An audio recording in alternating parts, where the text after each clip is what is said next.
You ask Tiger to solve. This deals with linear equations with one unknown.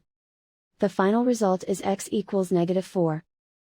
Let's solve it step by step. Group all x terms on the left side of the equation. Add x to both sides. Group like terms. Simplify the arithmetic.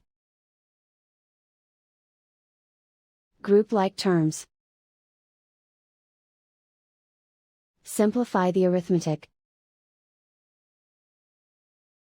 Group all constants on the right side of the equation. Subtract 4 from both sides. Simplify the arithmetic.